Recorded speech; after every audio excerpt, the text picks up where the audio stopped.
The Last Supper. A few days before the feast of the Passover, Jesus' disciples asked him where they should have the special meal. "Go to Jerusalem," said Jesus to Peter and John. "There you will meet a man carrying a jar of water. Follow him to his house. We will have our meal there in a room upstairs." The two men went to Jerusalem and found the house. They made the room ready, and that evening Jesus and the other 10 disciples came upstairs. Before the meal began, Jesus picked up a towel and a bowl of water. He knelt in front of each disciple in turn and washed their feet and dried them with a towel, just like a servant. When he had finished, he said, "You must be ready to serve each other in the same way that I have served you." Then Jesus sat down again at the table. The disciples watched him quietly. They could see something was wrong. Jesus looked very sad because he knew he wouldn't be with them much longer, but would die soon.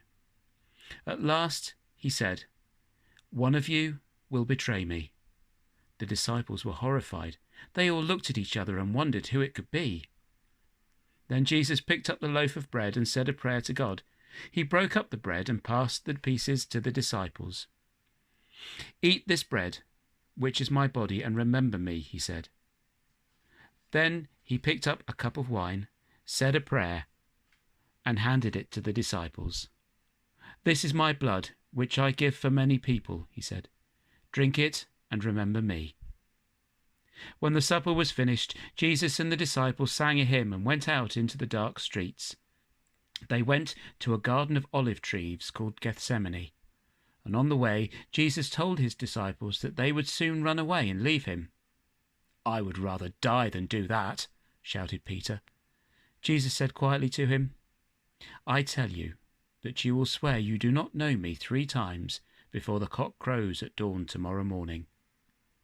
At Gethsemane, he asked some of the disciples to stay near the gates of the garden while he prayed to God. He walked away to a quiet place with Peter, James, and John, and then went on alone to pray for the courage to face the terrible time that was coming. When he went back to Peter, James, and John, Jesus found they were fast asleep. "Couldn't you stay awake just for 1 hour?" he asked. "Please keep watch while I pray." And he walked away.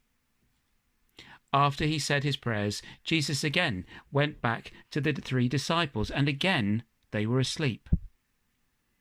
The 3rd time, Jesus woke the disciples up. They could hear loud voices and see torches flaring in the dark. It was the chief priests with the temple guards. Judas Iscariot was leading them to where they could find and arrest Jesus. Judas walked up to Jesus and kissed him on the cheek. "This is the man you want," he said to the guards. The disciples were very frightened. They ran away just as Jesus said they would. They left him alone to be marched by the guards back to Jerusalem.